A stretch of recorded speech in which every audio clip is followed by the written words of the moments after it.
Yes. Okay. So yes, yes, so you give you those things so that you get grounded.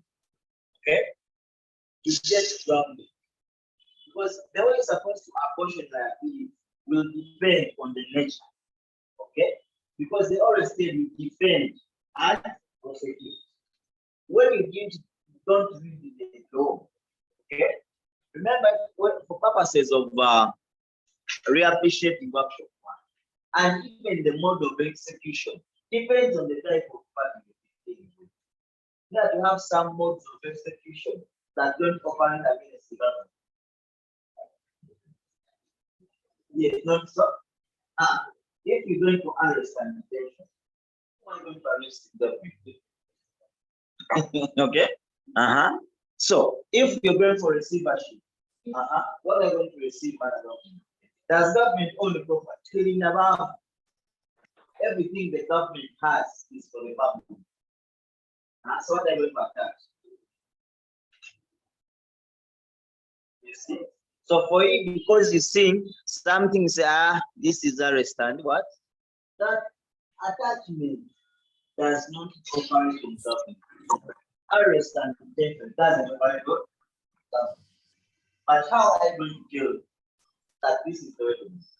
Okay? Attachment of debts.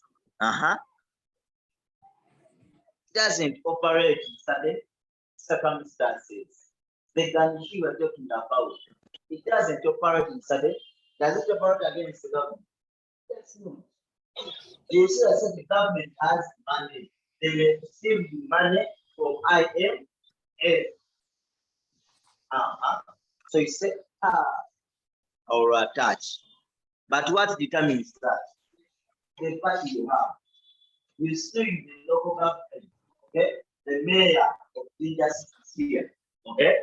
Then they are suing this local government, and they have judgment against the local government. But the mayor tells you, we have not yet collected any taxes from people. They are not compliant. However, we have received a direct transfer from the Bank of Uganda. Bank of Uganda have the 9%. Only money that is there is money from the consolidated. So that means they have just made a direct transfer to the office of the mayor to facilitate this. That's not money for the local government. You can't attach because for you've seen money received.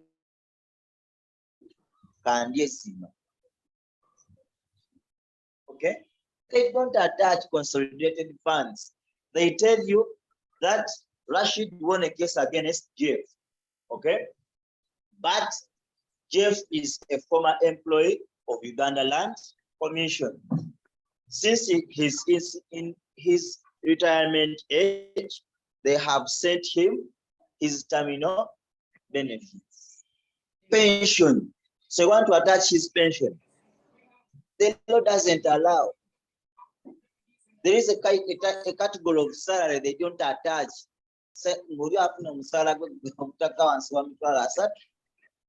That's why you attach. Okay, so such things they all determine based on the fact. So when we deal with the execution is simple. You sit, compose your soul. You agree with your heart and your soul that you're going to read. That's why they told you, they first stated you that make sure the entire order 22 is in your head. So you open it to that hole.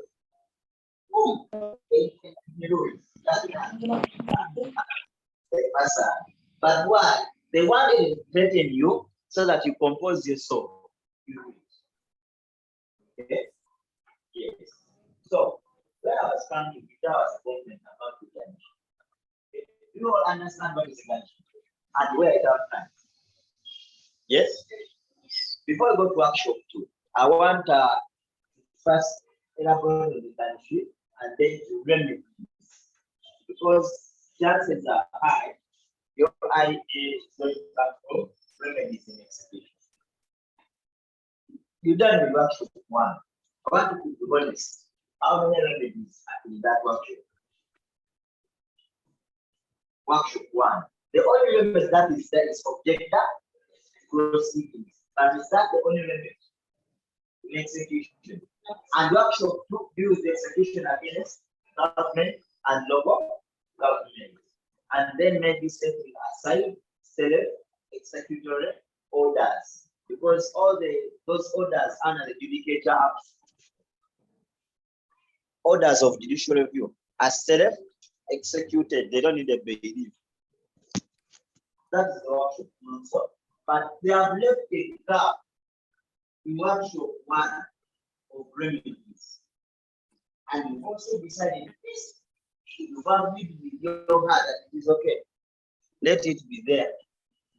Okay? Then you go in the eye, you find that when someone gets we said about stoppage in execution. It's never happened. Then that's where I did this stoppage. It was extension.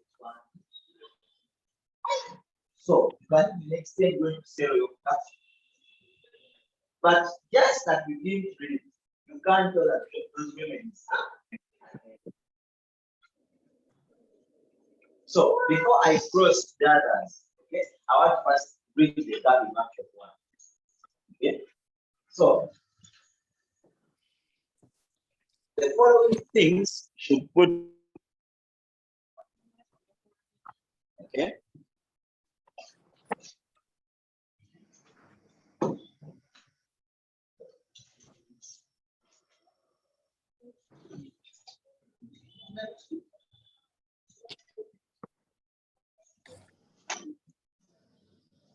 Okay, so what you should first note, ask yourself, what factors should be considered when you are choosing the appropriate mode of execution?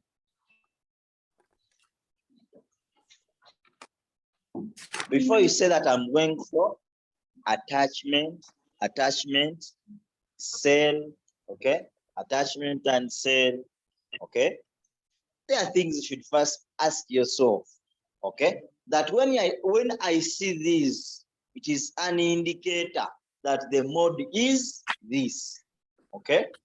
The first factor is nature of property belonging to the judgment debtor. The first thing, nature of property belonging to the judgment debtor. How is it influential? Let's assume I have immovable property.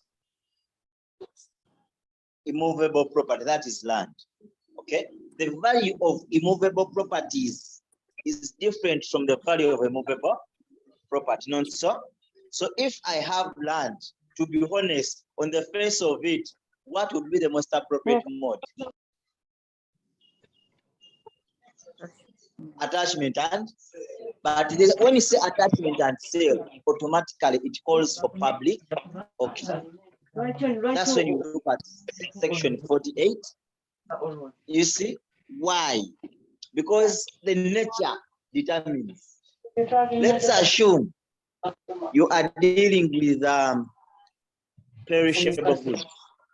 Okay, perishable goods, they are movable. You can move the tomatoes from here, take them to Carrero. So those are movable, so, and other movable. Just dealing with perishable goods. Okay, that is to say you have your tomatoes, you have your fresh fish. Are you going to advertise? So you just go for direct sale. Sale, you get it. Okay, then let's assume you have agricultural products. Okay, you have agricultural products. Automatically, there are some agricultural, remember, agricultural products, they should be the growing ones that are in the garden. You have livestock. Okay, imagine, how can you attach a cow? Or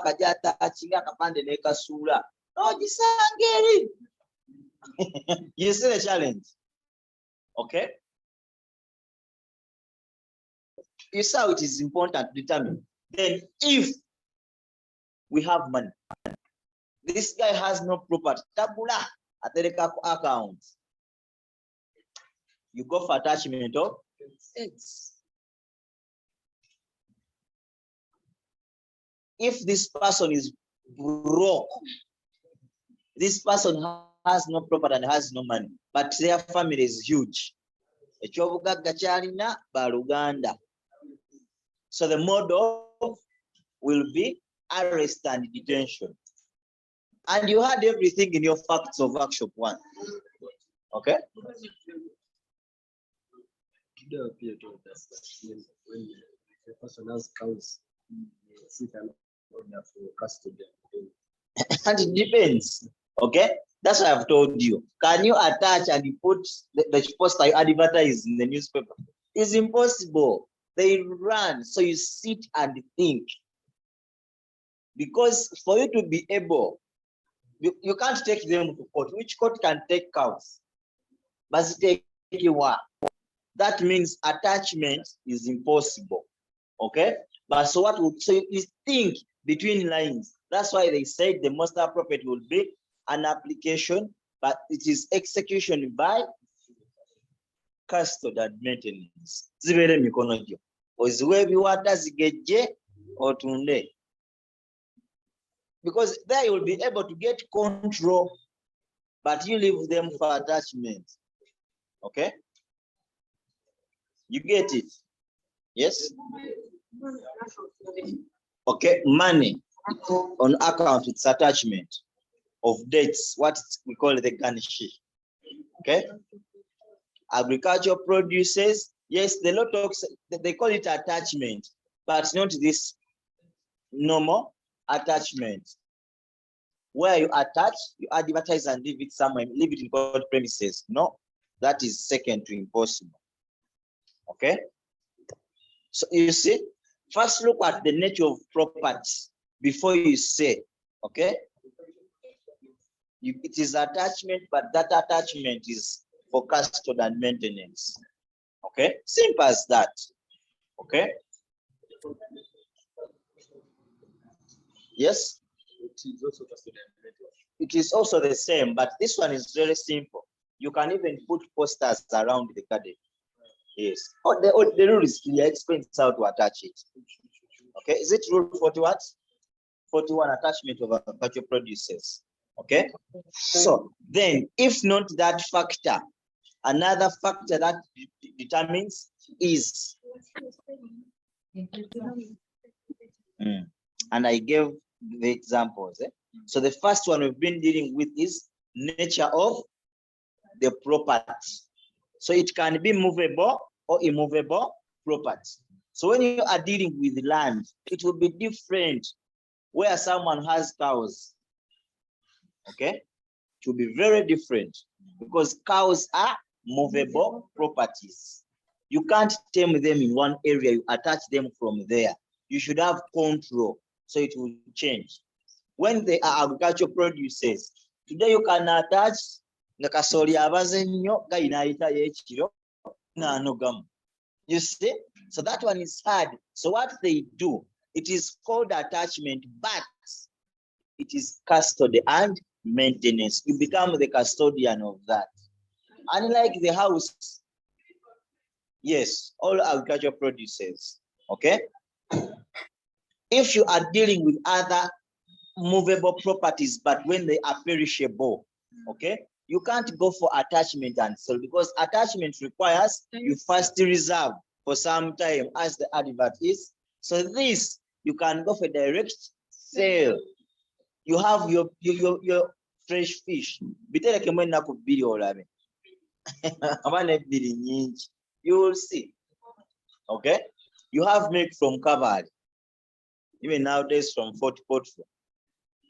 Okay? We enjoy it. And you see. Okay? Then another factor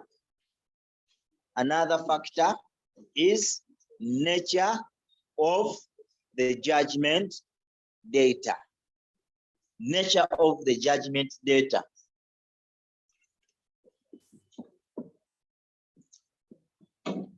nature of the judgment, data. Okay. When you look at the Government Proceedings Act, it excludes applicability of Order 20 in its entirety. And all the modes of execution that are mentioned under Order 22, automatically they don't work. Category in a government, you go for attachment. So that means whatever you will cite under Order 22 will not operate because that law has not yet been amended. Regardless of the constitutional interpretation cases, the law still stands. It has not yet been, and it applies. Does it make sense?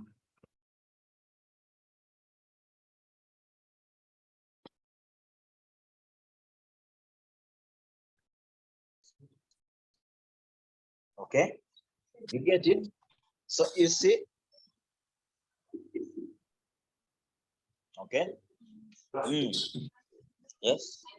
Elaborate more on that when you're executing the government. Oh, that's where we are going. It's the gist of today. Okay. It is the gist of today. Okay. So the nature, if it is a partnership, okay, some things that means when you're dealing with a partnership, okay, it's like you're dealing with an individual, me. Okay, but what now they'll give you facts. You see that that's why I told you guys how to read the Partnership Act. They'll give you facts where one of the parties, okay, where maybe there were 4, okay, and one of them put in a defense, okay, and the others never put in a defense, and the judgment was entered against those who never put in a defense, and the other party succeeded and won the matter. But remember, these guys, they already have a default judgment. And you think you read? Okay, they will be testing you. Okay, that where all persons are served in a partnership, that means liability is personal to that very person who was served. So once if they served the 3 of them, she entered the appearance by filing a defense. That means she applied for default judgment against, so she has a win against the 2. If this matter proceeds, she can execute against the Tono Namuleka. You get it? If we are in a partnership, 3 of us here, okay? Remember, a partnership has no corporate personality. The partners are individually liable in their individual capacity. So they will change the facts. You are used to these facts of the mood they gave you, okay? Where these guys are 3, they are all served and they entered appearance and judgment was entered against them as a team. That is okay. Now they will change slightly like this to see whether you guys really read and understand, or you read it to pass time. They will change like this. They tell you he sued 3 of us here. Okay? Hajat never put in a defense and her. And he made an application for default judgment against the 2. So that means they are judgment debtors is a judgment creditor. Now, the matter will proceed against me in court. We adduce evidence and then that I won him. Okay, so that means this judgment of me winning him only applies to me. So that means me, I'm not liable. Judgment wasn't entered against me. So for you will see trading as it's a partnership. They have to all pay. Okay, not knowing that the judgment in issue is between her and you get it. So that means when you are dealing with execution, you only deal with the default judgment, not the final judgment. They will just like this but I was or they attend the class when they're upside down. I'm telling you. Okay? Yes. Yes. Mm. Against him. Who is one of the debtor. No, it's like this. Okay? You are three in a partnership. I sue the partnership. You guys are big-headed. You say, Islam will not waste our time. We shall not file the defense. Then she puts in a defense. I apply for default judgment against the two of you, and judgment is entered against you. I am given costs and damages, whatever the case may be. Then her mother proceeds formally. She adduces evidence and everything. Fortunately enough, she wins the case. Okay? They will give you two judgments. The one where she won me and the one where I won you too. They tell you, advise. They will be looking for execution against you, regardless of the fact that we are partners. But in a partnership, everyone is liable individually. So, change slightly like this to see whether you can really reason. That's the discipline. So that's why I told you, you had to read the Partnership Act, but unfortunately, at the Yama way, yes? Now we are the problem. Okay, the commission of that act is done within the scope of the partnership. How does it be that it doesn't matter? Okay.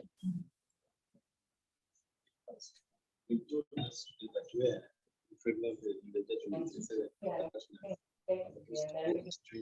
Mm-hmm. even if you have a lot of bread and you want to pay, once you have a line amount and been discharged, the other third who doesn't have any excess can be arrested.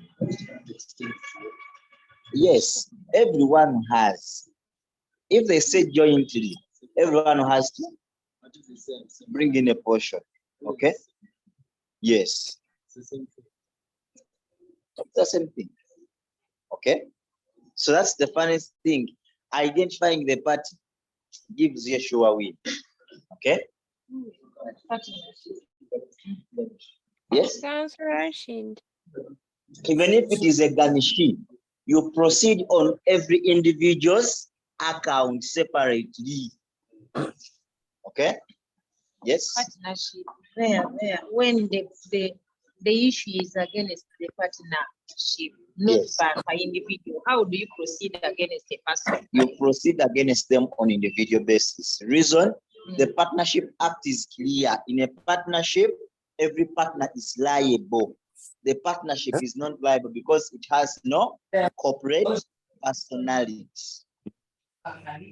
So, mark those things. When you have some idea. Okay? Also, pardon on the part of default judgment. We've said that where default judgment is entered against two people, yet the partnership has three, okay, and the third person files a defense and that person wins the case against the plaintiff, okay, those with the default judgment, you can execute you only. Okay, so now, yes, that's why I'm here, but I'm just bridging the gap in workshop one. Okay, so another factor that you should put into consideration when choosing the appropriate mode of execution. Okay, when choosing the appropriate mode of execution,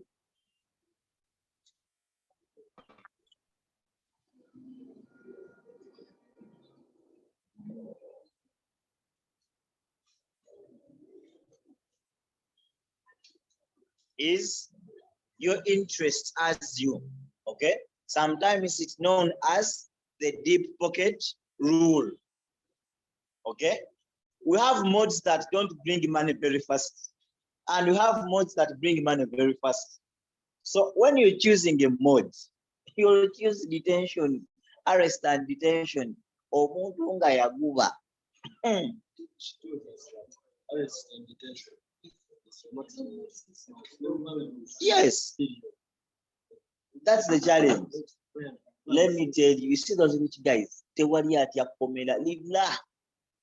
I'm telling you, the guy, sorry, the guy will tell you that, you know what, Nsiba. He knows, because you can't use two modes of execution at the same. And once execution is done, the mode you choose, it ends there. Nsiba. He knows you're demanding him 600 million shillings. The 6 months he's going to spend in Muzira. So as a result of that, he said Nsiba. Okay, he goes to Ruzira, and to make matters worse, when you go to Ruzira, you should be paying on a daily basis this guy's food, what he's going to eat. If I arrest her, she's a judgment debtor. I send her to Ruzira. I pay Ruzira on a daily basis. Okay, I don't know what the rules. I think it's around 3 or 6. Okay, I think it's 6 now. Imagine you are arresting this person because of Mubanja. Ato you know Sasura Zaria Nezedwariro Kakati. Why would you go for arrest? Okay, they tell you what he should be eating. Once he gets out, I think you executed. Hey, what must say? So the way you need the way you need money, you should choose wisely. Just look at the nature of this person. Ugambe when you see that J phone. Baluganda bameka bayinza okera okujja ku police. Okay, buli wa Luganda ajja agenda leetayo ku ssente naye ojja kukubira muganda bamusibe omanya nedda. In the instance, the recent instance of Okay. Kari, Honorable Kari, should we go with this rule, this factor? Yes. When he was arrested last week, when they were demanding him 700 million. Yes. Okay. Why? Now, you know what happens? If I have a good MPM demanding, the right mode of execution is arrest. If it's what? Arrest. Attachment is hard. Those guys don't put their properties in their names. Okay. Remember their accounts. Sometimes some other money for the public drops there. So it will be a bit hard. So what happens? Arrest is better. You know why? At your kuswala. Okay? And remember the family, we were immediate deco. And remember once this person is convicted, okay, of a criminal offense, again, so Muslim, choose. You either go for civil prison or you bring my money. Okay? But if an MP goes for civil prison, abaya sala over. Okay? So why? Look at the deep pocket rule. Where am I getting money first? You see that Jeff has a hotel, okay, on the streets of Ginger. They are potential clients who can buy it even in 2 days. Say, first call Kakai. What you are sobola okugula kwene street mbalina balibana. Okay, so automatically go for attachment and sell, because you know there is some land you can see. So why do you go for attachment? Leave it. Okay, you go and make a search. They declare Kakai's account. So you and when you try to investigate, it doesn't expect even a single coin to drop on his account in 1 month. So and you decide you go for Garnishee. For what purpose? That will be wasted of time. Okay, so the urgency of money should also be a factor.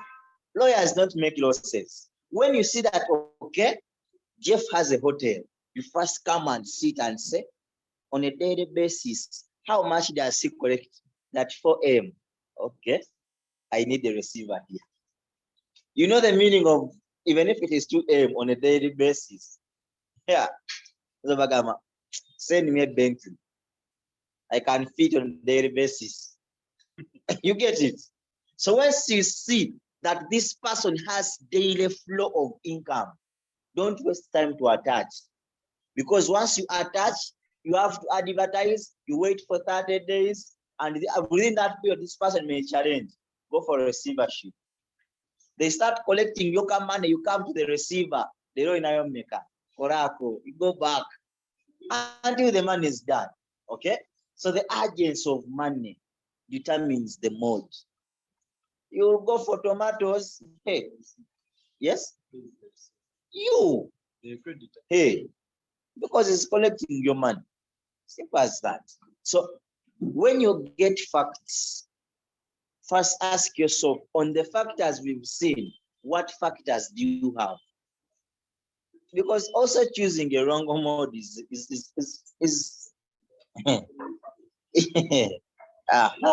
IA is coming. Okay. Okay. So now, another thing I want to emphasize is Garnishee proceedings. Garnishee proceedings. Okay. Yes. No. Okay. Factors are done, but I want to clarify on Garnishee, because Garnishee has two orders. We have a Garnishee Nisai and a Garnishee absolute. Okay. A Garnishee Nisai and a Garnishee absolute. Okay. So let's first look at order 2023.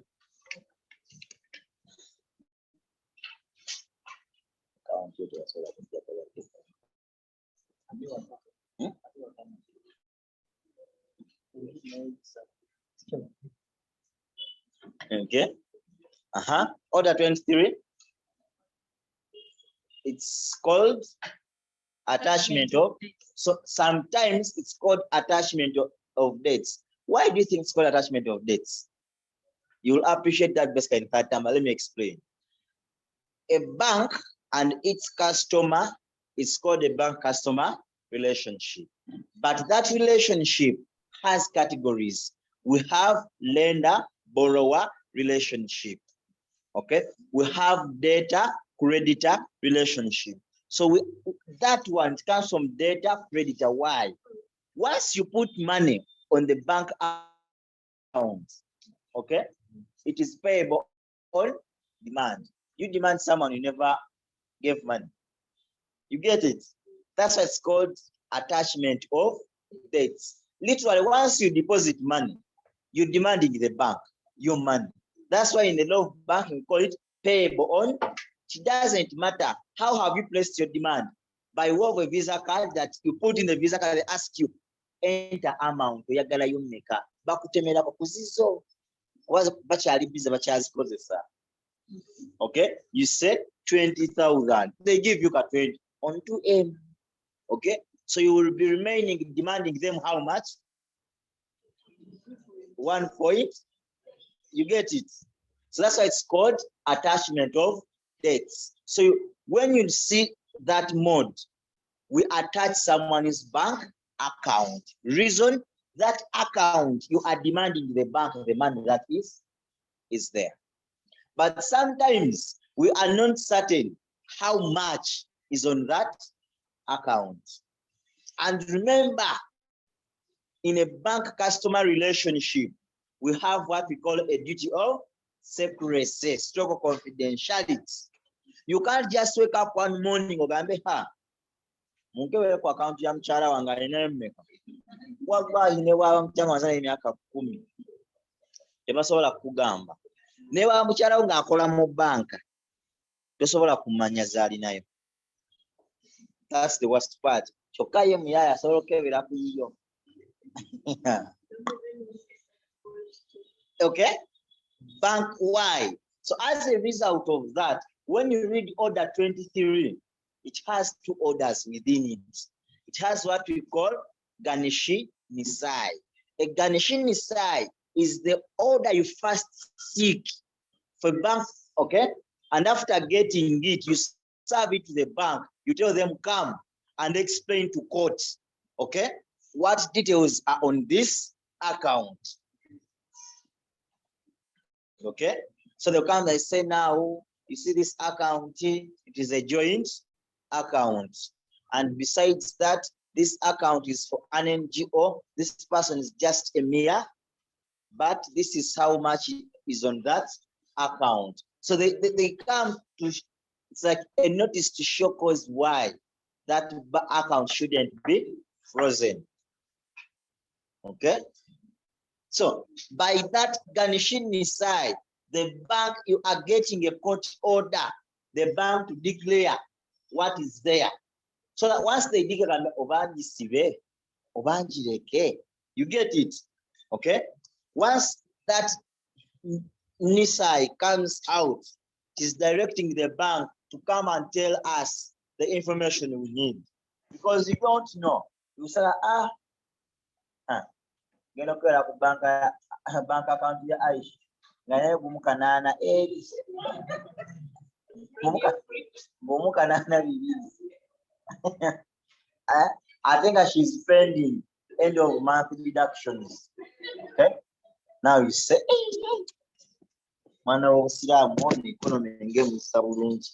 okay. So let's look at order 23. Let's read it now. Because now we're going to read what we understand. Council is reading. Order 23. Yes. Rule 1. A court may, upon the ex parte application of a decree holder, and either before or after an oral examination of the judgment data, and upon affidavit by the decree holder or his or her advocate, stating a decree has been issued that it is still unsatisfied and to what amount, and that another person is indebted to the judgment data and is within the jurisdiction, order that all debts owing or accruing from the third person hereafter called the Garnishee to the judgment data shall be attached to answer the decree together with the cost of the Garnishee proceedings. Now we get it. So you have a decree, okay? This decree has a decretor sum, but you've tried the execution and this month the properties, the non-properties of Aisha can't satisfy the decretor sum. So, but you get that Aisha has an account in this bank. Why? That bank is indebted to Aisha. They have Aisha's money. So you come, you go to court, you notify court that we are supposed to execute this decree, but the property in possession of Aisha cannot satisfy. However, a third party known as Centenary Bank has Aisha's money that we have not yet identified. So we pray for an order that Centenary Bank comes and answers the decree on behalf of Aisha. So that okay, that's what we call, that's the first one. Okay, so so the bank here becomes the Garnishee. Okay, then the order we get is what we call a Garnishee decide. Okay, the bank is the Garnishee. This decide is a directive directing the Garnishee. Okay, so let's proceed, counsel.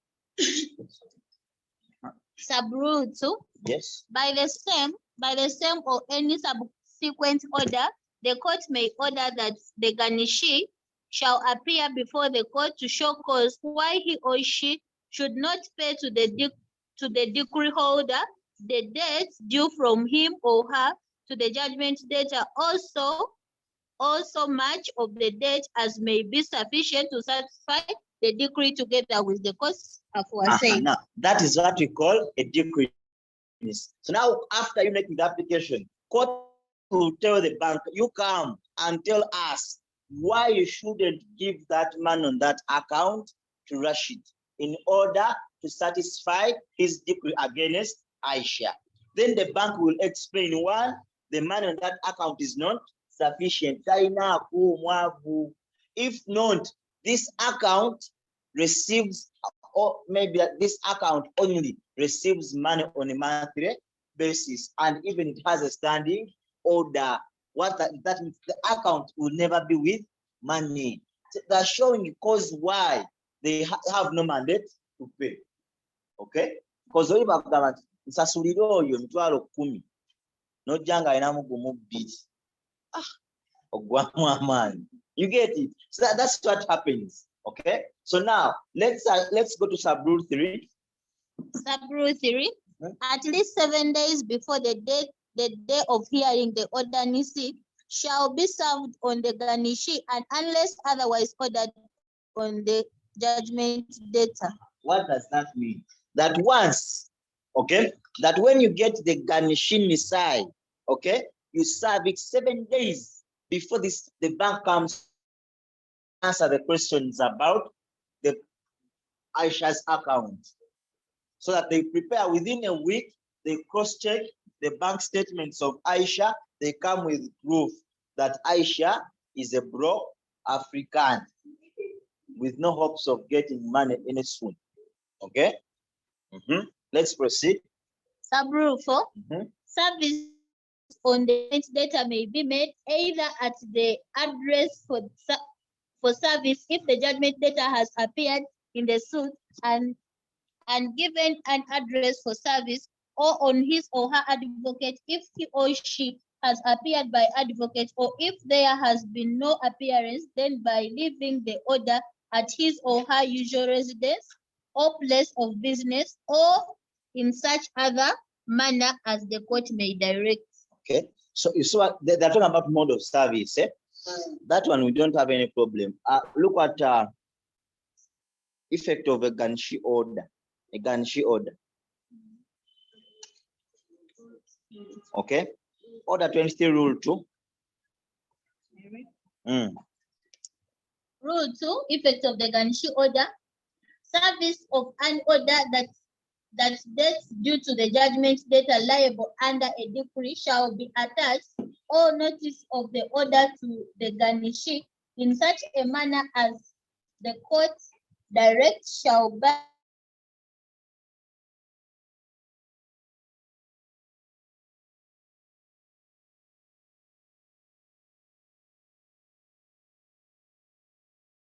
That means what is the Garnishee order?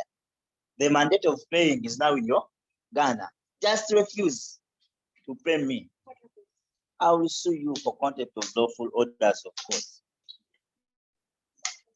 Okay, once we serve you with the Garnishee, the mandate of paying becomes due to you.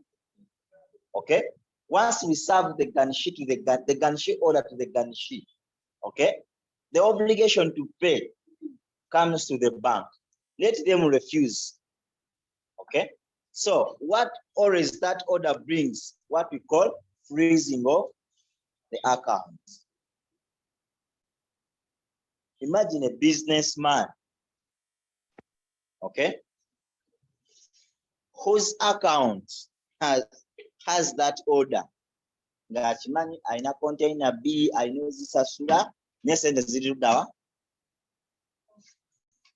Gojorotera nga always ziganye. Alota container bazikutte. What should I do? Let me call this person, okay? And I pay so that the order is, or we negotiate, okay? So, what you want to senior bank, the remedy will be a Garnishee. Mobile money. How long did your mobile money receive? 200 bob. When did you last receive it? Yesterday. Did you pay the person supposed to pay? Okay. So you get it. Okay.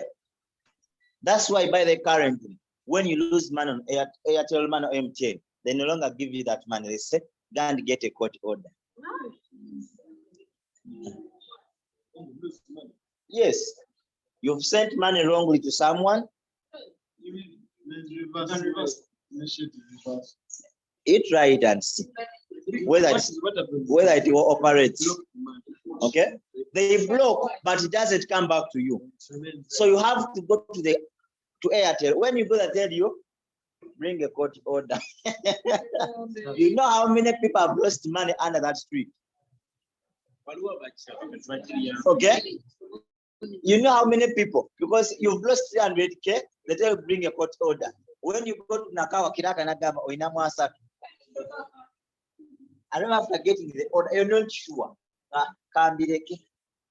People have lost money. Actually, me, I thought of one day doing an NGO under that, what we call the Small Claims Organization. On a daily basis, if you get people who lose that money, they just make a joint application for any order, not so. You give the kakilak like 300, you recover like 4 AM. A day, you know how many people will feel happy? Okay? Yeah.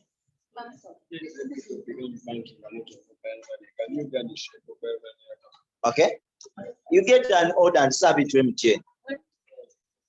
People are joking and they freeze it because it's an account. Because it's under the law of banking, the mobile money account. Because we have the mobile money regulations under the law of banking. So even your mobile money account,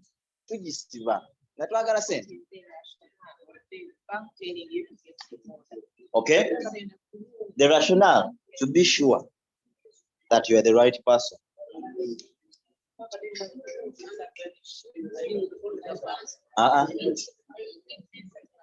Okay?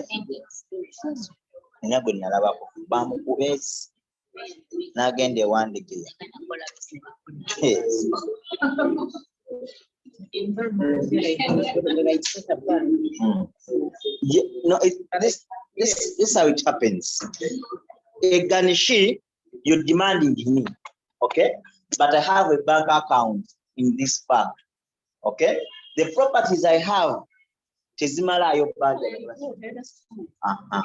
Yes. Even though what if you know, okay, so the bank, right now, like a manager, we are managing, but like, on a massive, this is the arrangement that you can just go to the bank. Take one individual. Okay, so and they don't attach NSSF funds. Salary, you can attach salary, but at a particular what amount you are attaching your salary. What do you attach? You can't. When you read the exceptions, there is something they exclude. Just read section 44. It excludes some salary. Okay? So now, the last thing I also want to clarify is remedies in execution. Okay? Garnishee absolute. Aren't you going to talk about it? No, it's once the Garnishee side is made and you come, you show cause and you don't have a sufficient cause, it's made absolute. To freeze the account until no further transactions should take place on that account. Okay, so now bank. Okay, so now I want us to look at these remedies. Yes, guys. If the parties have settled, you go, no, you either you can set it aside by consent. You enter into a consent, you file it in court, and you serve the bank with an endorsed copy. Yes. Okay. So now I want to clarify on these remedies. The reason why I've told you that I want to clarify on them, it is a gap in workshop 1. Okay. And you'll find that they gave you an indication that you should look at remedies by giving you what we call objector proceedings. So now you guys, what you guys did, mwakomeko objector temwalabye bijala. Okay, you didn't write anything about setting aside wrongful execution. You didn't. I'm like, okay. So whenever you see something, it is an indication that, oh, I'm dealing with this. And besides that, your entire workshop was dealing with execution against artificial persons. You had partnership, you had local government, you had the central government. Now, where did you leave the individuals? Did you talk about, hey, you're joking with all this. They leave a gap to draw your attention at something. Okay, so let's look at these remedies. So these remedies are accorded accordingly on what? We have remedy for third parties. These are parties that are not a party to the previous suit. And then you have remedies that are available to parties to the suit. Okay, so let us start with the remedies available to the parties to a suit, because you covered the third party remedy, not so. So the first one is, the first remedy is stay of execution. So did you write about stay in your action? Okay. So stay of execution is in two ways. Okay. Imagine the government going for stay because they have orders in judicial review, because those orders are still executed orders they gave you. Okay. Orders in judicial review, they need a bail. So when you get to orders, they ask you, give us self-executed orders. Okay. All the orders in judicial review, statutory, mandamus, prohibition, then restitution of conjugal rights, and an order of restatement in labor. Those are self-executed. Imagine you have an order of restatement of conjugal rights. You bring a bailiff to do what? Eh? Let us be honest.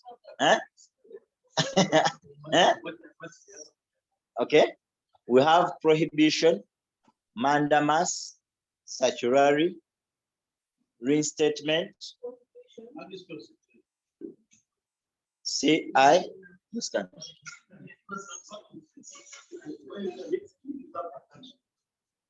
Where? Okay. Statutory. Okay. Have prohibition, statutory, and a mandamus. Statutory is C.I.R. Okay. Okay. T.O.R.Y. Okay. Statutory. Statutory.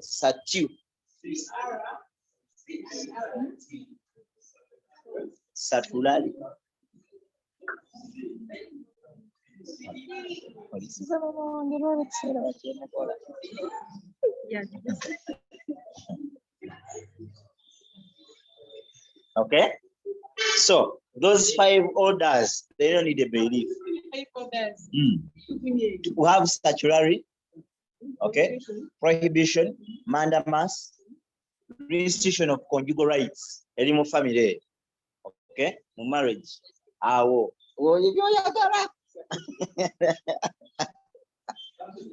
Okay, then another one is reinstatement of an employee. Okay, once you see those, okay, those orders are always against the government as well. No, apart from conjugal rights. Conjugal rights are a gift. Huh? Reinstatement of an employee. Okay. And girlfriend, I have no conjugal rights. Yes. Okay. So now, okay. So we are looking at stay of execution. Okay. Stay of execution. Stay of execution is in 2 categories. Okay. Stay of execution is into, yes, self-executed orders. Okay, stay of execution is into ways.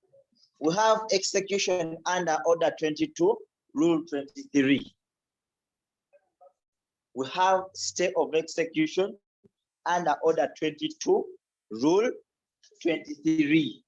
That is what we call stay of execution for justifiable cause pending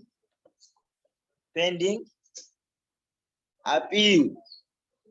Okay, stay of execution pending appeal. Let's read order 22, rule 23. When court may stay execution.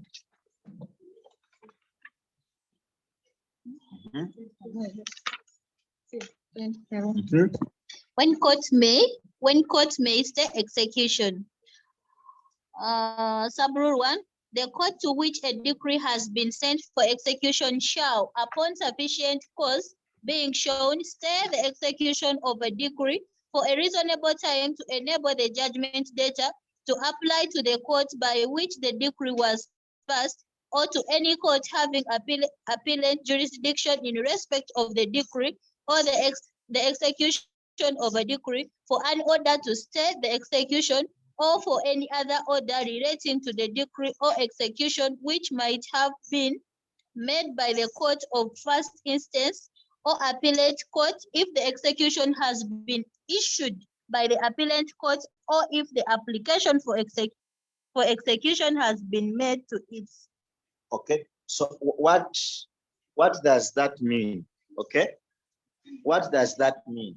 When you read that rule, it provides for a justifiable, it may not be necessarily the appeal, okay, but for any justifiable cause. And you say, let me apply court to stay. It's okay, but maybe I'm focused speed. Okay. Yes. Okay. So when you read that rule, it has two reasons. Okay. Staying for justifiable cause or staying pending appeal. Because once you don't stay and an appeal is preferred, an appeal is not a ground to stay execution. You can say you are intending to get money to pay them. It's a justifiable cause. Okay, and they stay. Okay, or you are intending to enter into negotiations. It's a justifiable cause. Or you're intending to give the judgment credit to your daughter. Okay, it's a justifiable cause. Okay, then we have stay of execution under order 22, rule 26. Rule 26. Yes, under order 22, rule 26. Okay.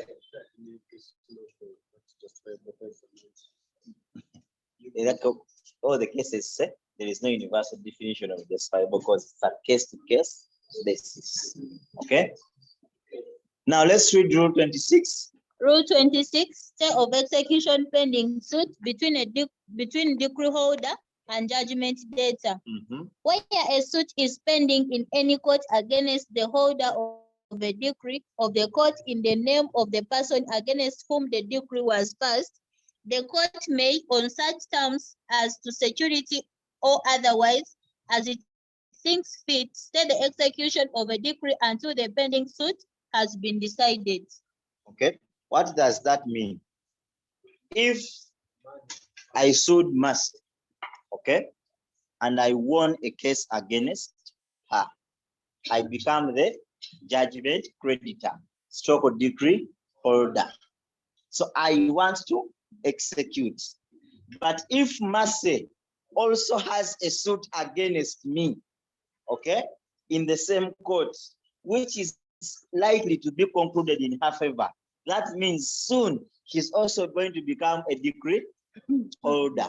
So now, so what court does, because court is custodian of peace, so they say, instead of disorganizing these parties, let us tell Rashid to wait. Okay, if Mercy wins, they will sit and just settle so that they maintain the relationship. Okay, so court has the discretion to stay my execution until Massey's matter is determined. If it is also determined in my favor, without any further considerations. Okay. Discretion to stay. Yes, to stay execution pending determination of a civil suit between the judgment debtor and the decree holder. Okay. No. That's why I said pending. It is proceeding. It is in hearing. Judgment creditor. Okay.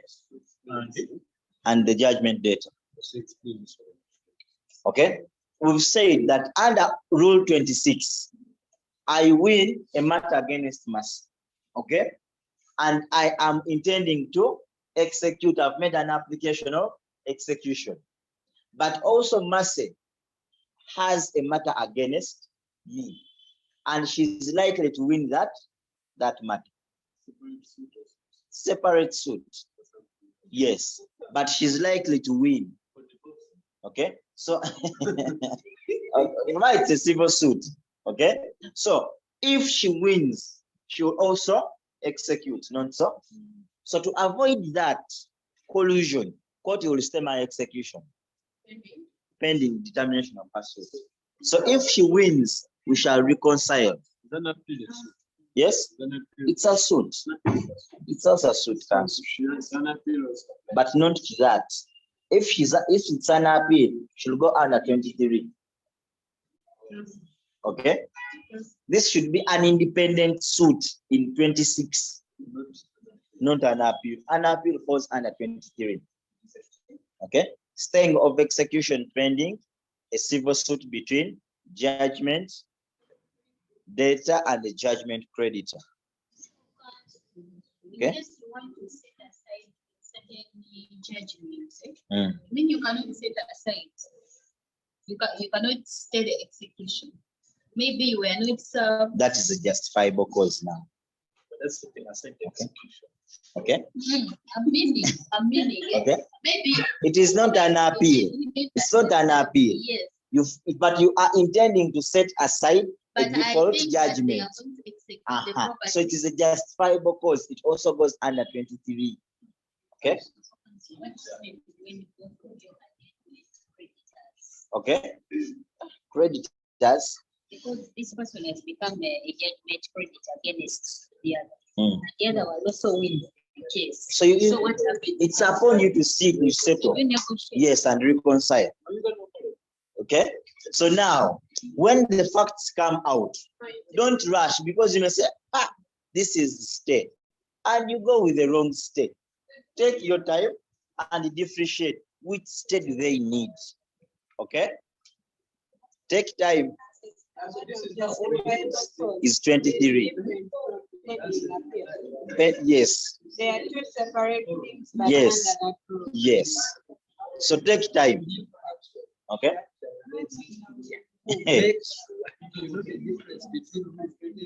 And 20. Make chances are high. That is the IA. That's why I had to make it clear. Okay. Is it also?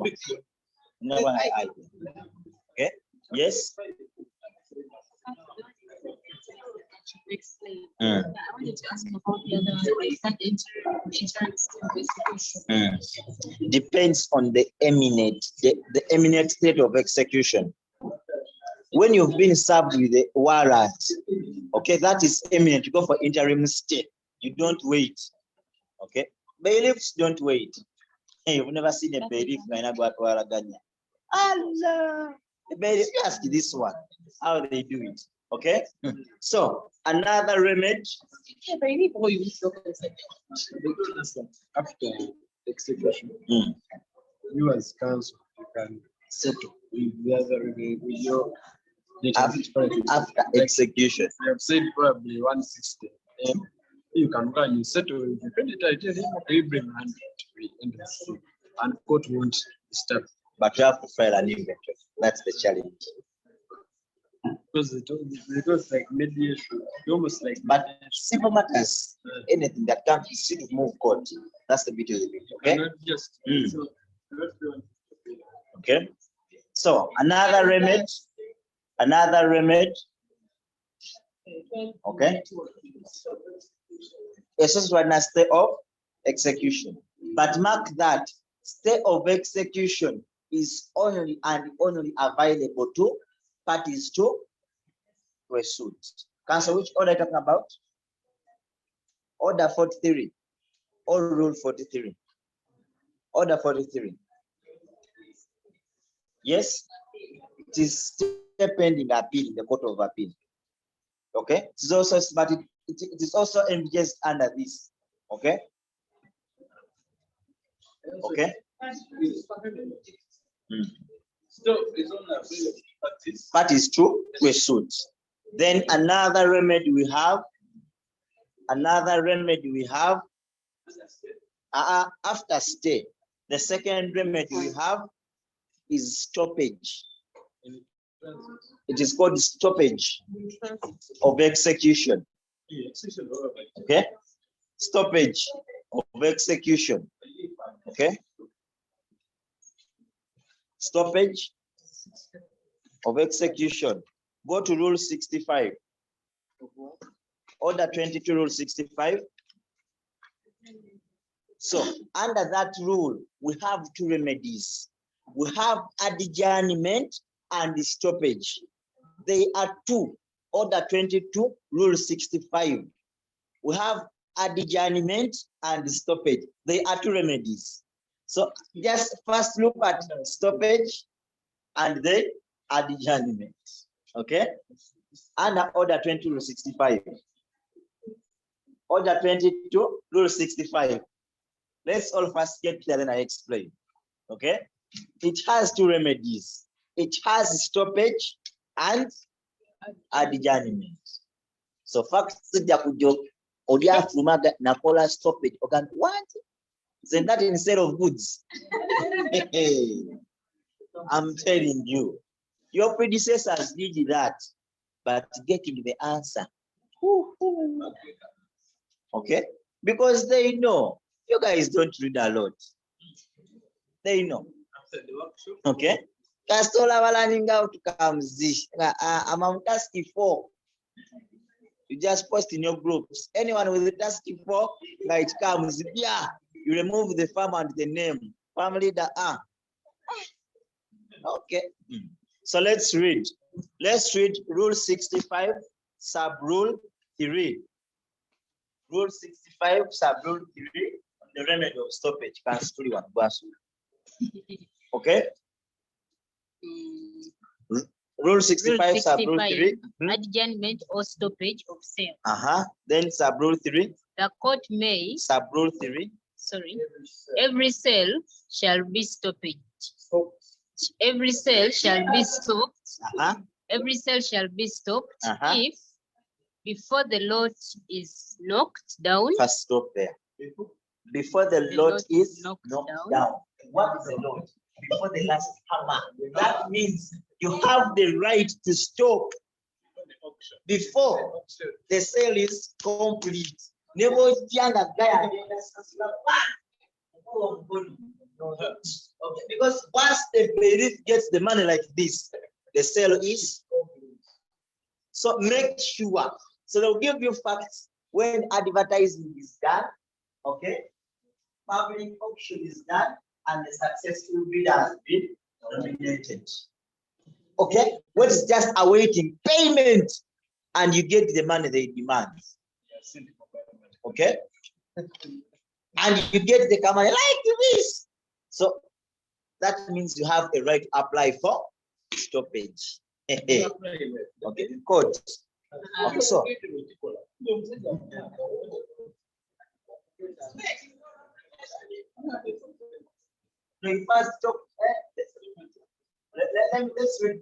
Let's compare the provision. You will see.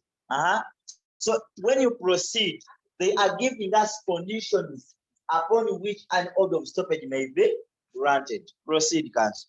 The debt and costs, in brackets, including the cost of the So sale. the debt Zeba kubanja, and the costs that we have incurred to advertise and everything.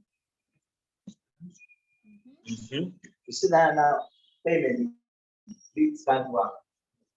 Or you have to bank so okay? They don't allow payment bits in auction. Okay, Attender to the officer conducting the sale, Uh-huh. or proof is given to his or her satisfaction that the amount of the debt and cost has been paid into the account which ordered the sale. Okay, so you go to court which ordered the sale. If not, if you see that this guy is at equal speed, you approach the officer. That means the Berenga Muslim Nkafunye. Bambi Totunda Nkafunye. You first talk to him. That's what the law says. So when you are given facts, ask yourself, okay, are we stopping or we are adjourning? Yes? Yeah. Once. You can just go to URA one day when they are selling those cars. People come with the sacks of money out and they pay. Yes?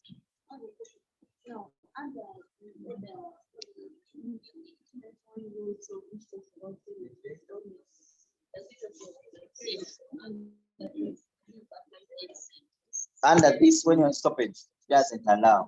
You part once. Okay? Then let's look at adjournment. Now, what you should note, in adjournment, you are not, you aren't against the execution of Kiriza. That execution should take place, but not today. Some other. Why? Let's assume they have attached Maseska. Okay? She has a wedding of one of her sisters. Okay? On Saturday. And you want to execute on Wednesday. So you want her to go on a border. Again, so what she does, she'll approach Nagamba Mani Islam. Let's execute on Tuesday. I have a justifiable reason. I'm not going to run. Okay? So the execution will be adjourned to that date. If not, no Mugamba ha.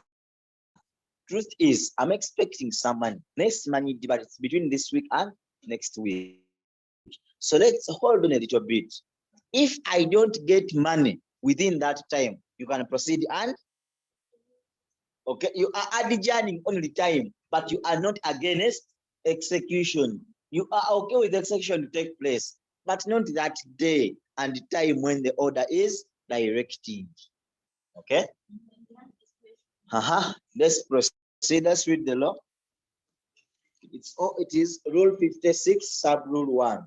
The court may, in its discretion, adjourn any sale hereunder to a specified date and hour, and the officer conducting any such sale may, in his or her discretion, adjourn the sale, recording his or her reasons for the adjournment, except that where the sale is made in or within the precincts of the courthouse, no such adjournment shall be made without leave of court. Okay, so no adjournment is made without leave of. That's the best. That adjournment, for it is basically dealt with under court. So just go when you have any justifiable reason. So when they give you facts, you'll go for stay when it is adjournment.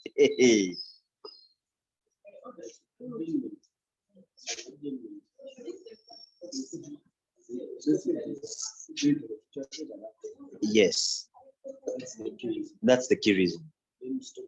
It is stopping the year. Okay. Yes.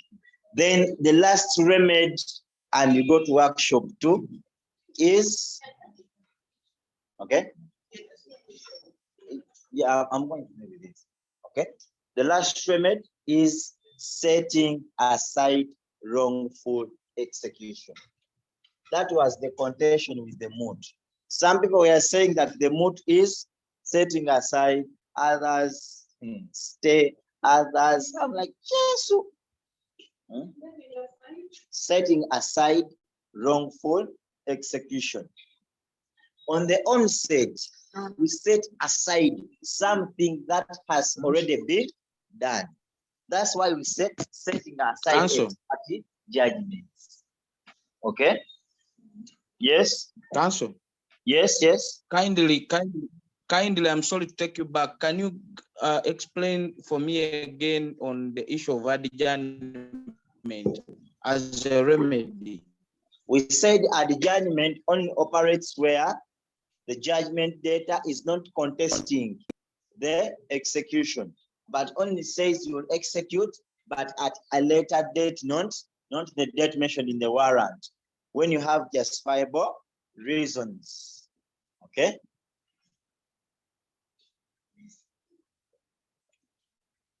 Okay. So now, Thank you. setting aside, do we have any rule that talks about setting aside in those rules? Yes? We set aside on justifiable reasons. And the law regarding setting aside is section 33 of the Litigation Act and section 98. Okay? Setting aside only happens where execution is complete. It has already taken place. Okay? We are going there. Yes? Civil Procedure Act. So, what you should know, okay? The grounds for setting aside a wrongful execution, that execution took place, but the process followed was irregular. Okay? Not wrongful, that the process or illegal. Some people don't differentiate between irregular and illegal. Please, in civil procedure, we rarely have something illegal. We have irregular. Why? Civil procedure rules are handmade of. All the procedure you need is mentioned there. So only people who don't want justice, they defraud the procedure. So they do something which is irregular, but not illegal.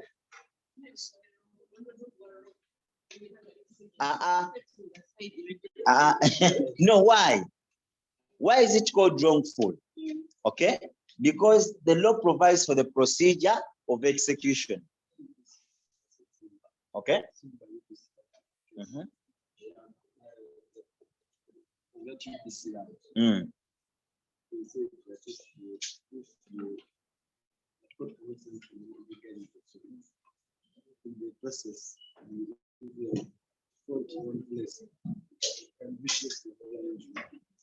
going to explain. Hey, why? Now, what you should note, you should read those rules and understand what things make execution irregular. Okay? A lot of things in these rules make the execution irregular. Okay? So they will give you facts. Because you didn't read, you will not know whether it is irregular or not. Already ask. Okay? So what things make the execution irregular? Okay? No, we are still on this. Okay? So we are giving the grounds upon which you can base on to make that application. So what amounts to irregular execution? Okay, the first one is under section 44. Okay, the first one is under section 44, where property attached doesn't belong to the judgment. That is the first one. But the challenge is, these guys are fun. They can bring it back because you saw the moot, it was objector. You also go for objector, not knowing that the moot, it was just attachment, but there was no sale. Now they give you they attached and sold. What does that mean? Execution is complete. You just set it aside. Okay. Then another one, another factor that makes execution irregular is time. Time. Okay. It is order 22 rule 40 something. Okay. Which talks about it is 64. Order 22 rule 64.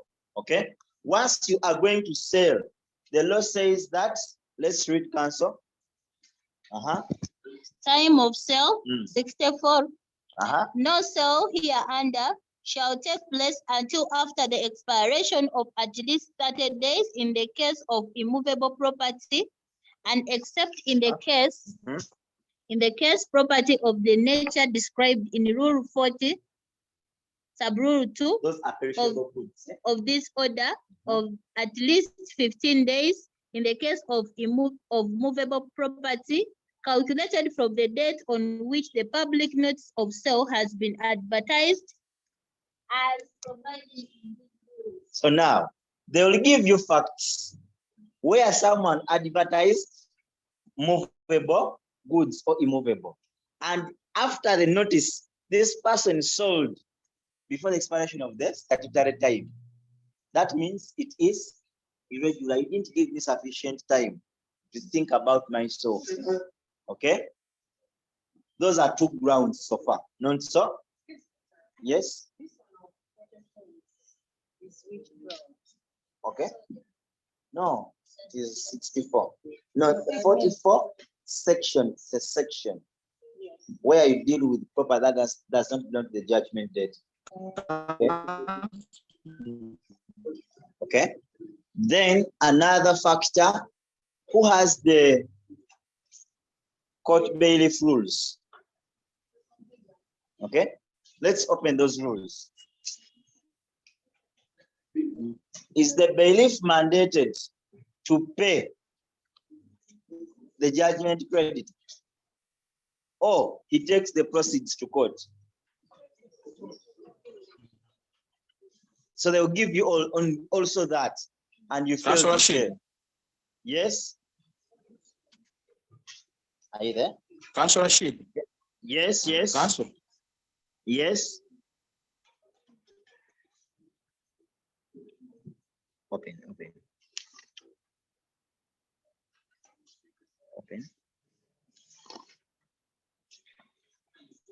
Okay, so let's look at Rule 17, in the first place.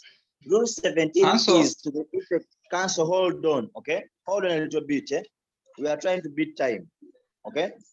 Hold on, I'm going to, okay? No, the court bailiff rules.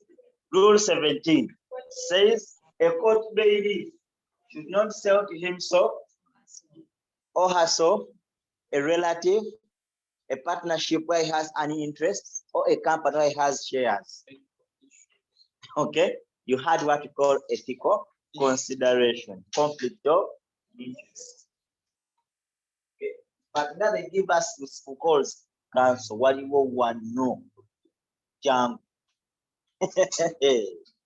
This world.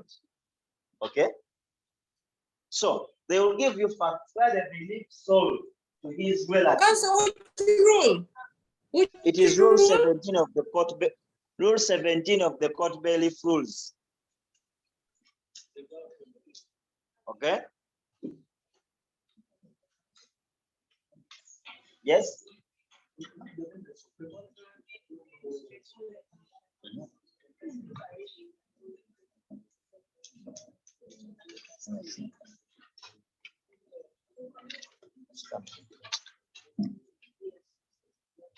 Oh, 2021.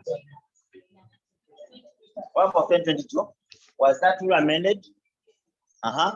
Does it include another person?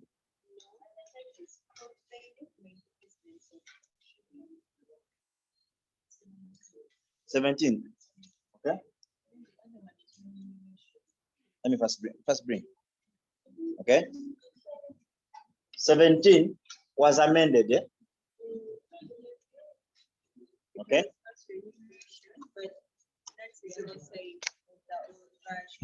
Okay.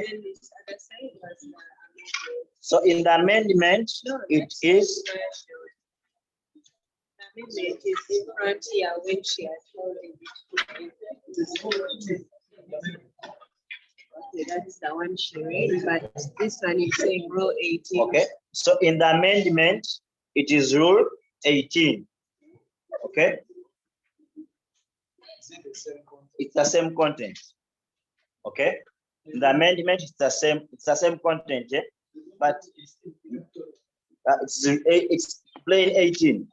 Okay. Yes. Okay. Yes. Okay. The same. The bailiff is not allowed to sell to himself relative a company where he or she has shares. Then we shall also look at Council, what is the right one? Sorry about that. The right rule? rule 18 of the amendment rules. Okay, thank you. Okay. Then we shall also look at rule 20 in the amendment, which says that proceeds and costs of execution. Okay. It says that a court bailiff shall pay out the proceeds of his or her execution to the court immediately, but in any case not later than 7 days from the date of execution, and shall thereafter submit his or her bill of cost, including his or her fees and disbursements. What does that mean? Bailiffs don't pay themselves. After selling someone's building, okay, within 7 days from the day of the sale, get the money, take it back to court. File your bill of costs back to Sasure. So what some bailiffs do after getting money, they remember that they have problems. They first pay themselves, okay? And then after, they call the judgment creditor.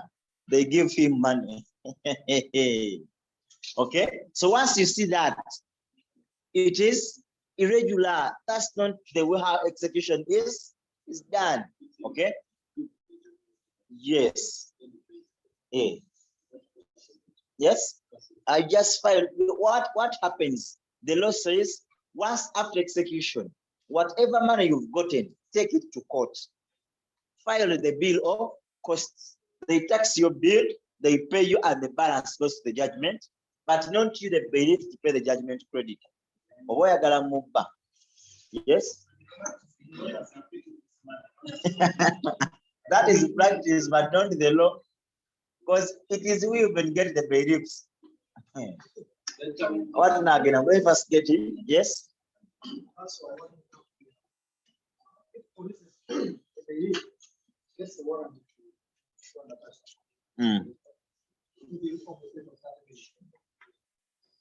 Then when it's there, data has already paid some money, maybe 10 million before this one address.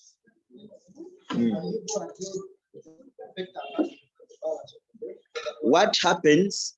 You sell, okay? You sell and take the proceeds to court. Then after, the judgment data will come and say, I paid this much. They deduct the remaining balance, they give it to the creditor, then they give the judgment data his balance. But banks do that. Once you sell beyond the first sale value, you have to give this person money, but you know how that money is sweet. Okay? I've seen where the corporation is saying, but the UBC Act was saying that the minister should first do it. Remember, UBC is a corporate entity established by an act of parliament. I told you to determine everything to do. Look at the nature. So, they thought the procedure they used against WBS would be the procedure here.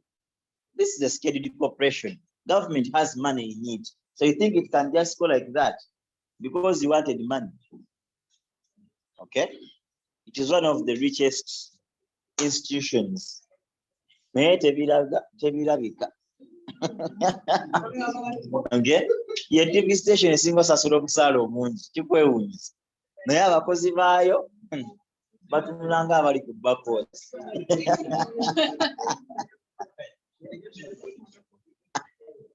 Okay, so are we together? So when you look at all those irregularities, it becomes, so you should be able to read and appreciate. And another thing, sometimes what they do, they attach the execution warrant. Remember, the warrant will specify the mode, time, and the date, and who. So they may tell that he's the bailiff, okay, who obtained the warrant. In his absentia, he gave the warrant to Jeff. Is Jeff mandated to execute that? It's not addressed to him, so it becomes wrongful. Yes, it's not. It's not like the certificate of courts. Okay, so all of those technicalities, so you just read and appreciate them. All of those make it wrongful. But mark this, all of those should happen when the sale was complete. If the sale is incomplete, don't go for setting aside. What are you setting aside? Okay. Yes, Council. So this is the latest. It has not yet changed. 19 was a 2020 is the same. It is not even on the unit, it is the same. Except 18 was a Okay. No, you just read those rules. That means go back to the photocopiers. They tell them, give me of 2021 and 2022. We should with them like this. Yes, because internet also makes mistakes. The person who uploads the things was with us in 2019, 2020. Okay.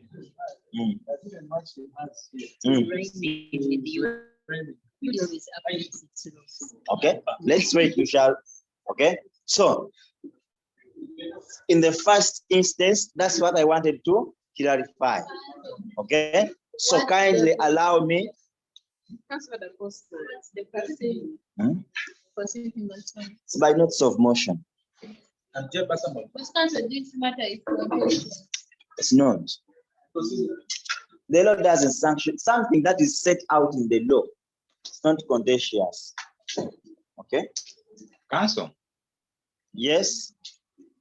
just take you back a little bit. You talked about selling before the expire of statutory time. Which section is that? Yes. Yes, which section It is is that? order. It is order 22, rule 65. Thank Okay. you. Of time. We mark that. Okay. So it is 64 council. Okay. So now Thank you. we are out of time. Okay. So allow us rush through the laws regarding workshop 2. Okay.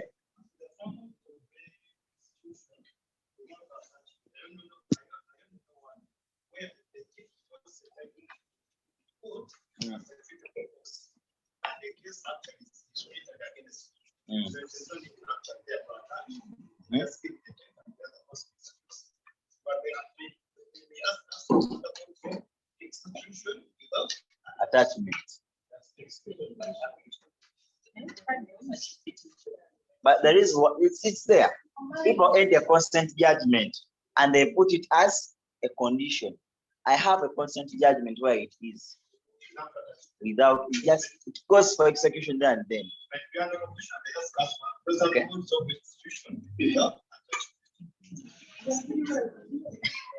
Where I don't go through this normal procedure, where it is an agreement.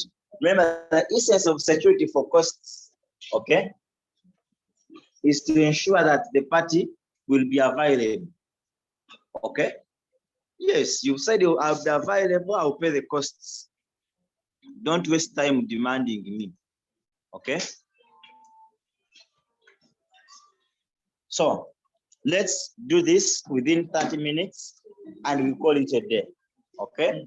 So workshop 2 basically deals with execution against the government, local government, etc., etc. Okay. So as I told you that before You say you are going to read any law, okay? You're going to do anything. First, ask yourself, what law governs what I'm going to? Do you have a judgment attached to an workshop too? Okay, so but you have parties in your facts, no, so that assume judgment of this and this was entered against. You look at against, then you start reading the law. Okay, so the first part of the workshop says assume judgment was entered against the local government. So ask yourself, which law governs execution against the local? So let's go to the Local Governments Act. We look at section 6.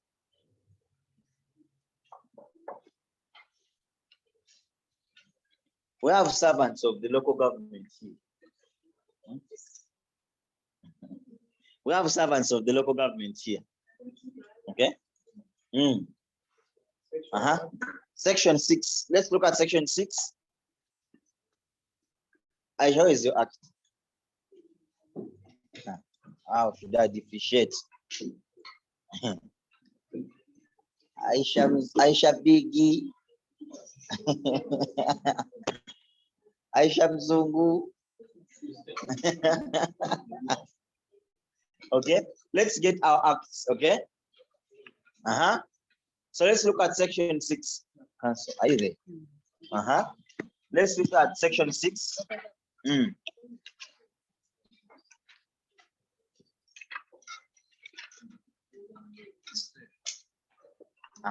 Let's read section 6. It says, every local government shall be a body corporate. Council not audible. Every local government shall be a body corporate. Okay. So the first thing you appreciate that a local government shall be a body corporate. First, not this. We have what we call autonomous bodies and semi-autonomous. Semi-autonomous bodies, they are established by an act of parliament, but they don't have corporate personality. For example, Uganda Police. It is a creature of the constitution also, but it is a semi-autonomous body. Because when you read the entire Police Act, it has not this provision. Okay? Look at the UPDF, established by the constitution and it has an independent law. But it is a steady because you can't suit it. Okay? So this one is what we call an autonomous body. Reason, it is a body corporate. What does that mean? It can sue and be sued. If you can sue, you can win the judgment. If you can win the judgment, that means you have a right to enjoy the fruits of the judgment. So now let's proceed. With perpetual succession and a common seal, and may sue or be sued in its corporate name, and may, subject to the provisions of the Constitution, do enjoy or suffer anything that may be done, enjoyed or suffered by a body corporate. Enjoyed or suffered. We can execute against them and they can execute against us. As we enjoy, they enjoy. As we suffer, they also forget about the so-called Silver Springs verses. Forget about Ostraco, Wanotakola, local government. You shall squeeze them, whether they like it or not. Proceed.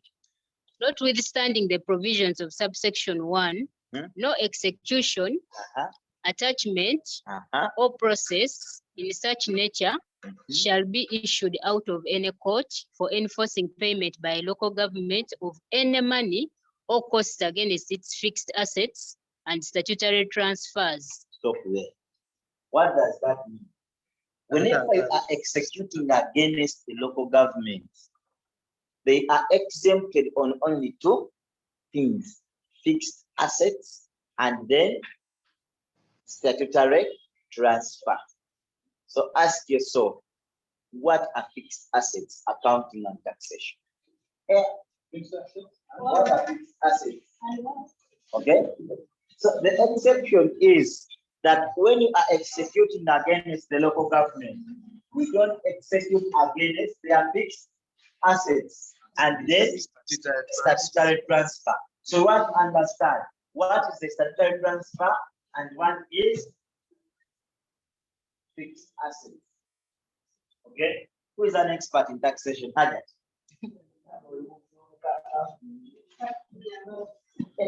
You're disappointing one day.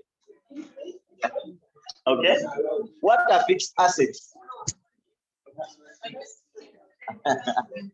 Okay, so does this act define fixed assets in the first place? Yes. Does the Local Governments Act define fixed assets? Okay, so we have to use the. It doesn't. Okay. What are fixed assets? Okay, things that are there for a long term. So what does that mean? You can't attach land for the local government. You can't attach buildings for the local government. Those are fixed assets. Is a car a fixed asset? Yes. Hey. La, la, la, la. Okay. Okay. Now, what you should know: fixed assets, they don't depreciate; they just appreciate in value. That's the simplest way. Okay.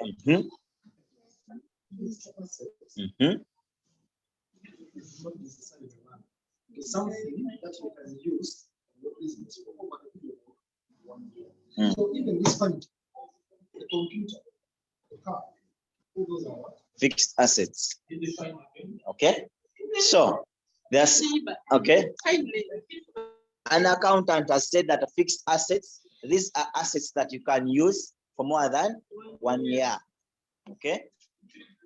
For more than what a fact sizo. The way you want to proceed. So, okay. So then another thing that you can't execute is what we call a statutory transfer. So the question is, what is a statutory transfer? Okay. Land is a fixed asset. Okay. What is a statutory transfer? Okay.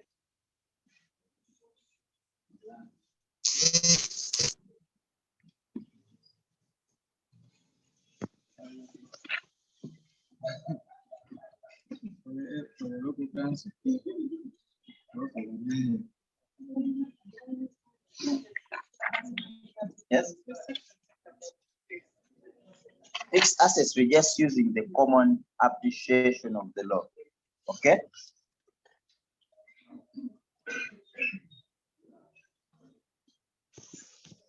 Okay. Basically, what they mean with the statutory transfers, this is money that is wired from the consolidated fund. Why? That this act, okay, allows the government to transfer money to local governments. The central government can wire money to the local government with specifications that it should be specifically for example, you've been seeing during COVID time, money from the Ministry of Health, because the Ministry of Health receives money from the consolidated. So they're saying, I could be an example. We have here in Chiboga Mubende, they had Ebola. Okay, they had to go for that budget. It came from where? A consolidated. So the money was, I don't know whether it was taken, okay, to Chiboga to fight what? Ebola. So once you go and realize that these guys have received the money on their account, first ascertain this money is coming from where? Is it a statutory transfer or it comes from the local taxes? Okay. So what does that mean? When you are executing against the local government, you are allowed to attach and sell non-fixed assets. Okay, non-fixed assets. And then you are also allowed to garnish the personal accounts. Okay, the funds of the local government, not from consolidated funds. The local government always has two accounts. They have the account that collects taxes. Okay, they collect from the markets, okay, the vendors, the taxi operators, that they always collect from those who are applying for land. Okay, they have that independent account. Then they have an account which receives what called the statutory transfers. So make the due diligence with the kind of account kawa. Bokaranga kaliko status of utare. Deal with it. Okay, so there is no big deal because remember, okay, this mark this order 22 operates on the local government. That explains why all the modes, with the exception of arrest, can operate in the local government. With an exception of arrest. Okay, due to the nature of their work. Okay. With the exception of arrest, other modes can operate on the local government. Reason, the law doesn't exclude the applicability of order 22. Okay. Yes, if you find a current asset, attach and sell. Bakwe ku sell. Okay. We go on. Then another part of your workshop deals with our central government of Uganda. Not so? Let's go to the Government Proceedings Act and its regulations they are under. The Government Civil Proceedings. I swear, let me tell you, this government is unfair. How can they get their own civil procedure rules? Huh?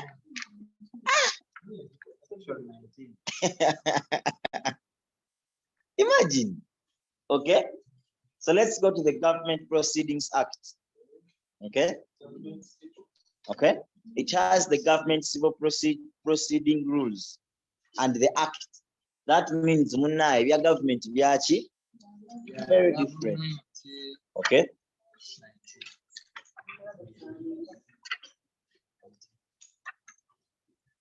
I show you the act and you're dozing.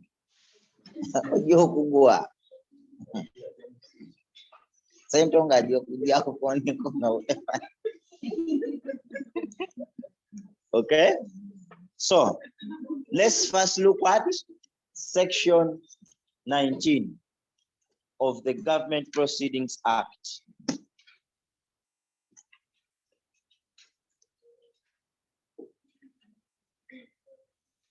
Let's start with 18. These guys are fun. Let's read, imagine. So the this will be when I also make government, I make our act. I put you all in the executive, yeah? Inshallah. Okay? Eh? All of you subscribe to NRM, not so?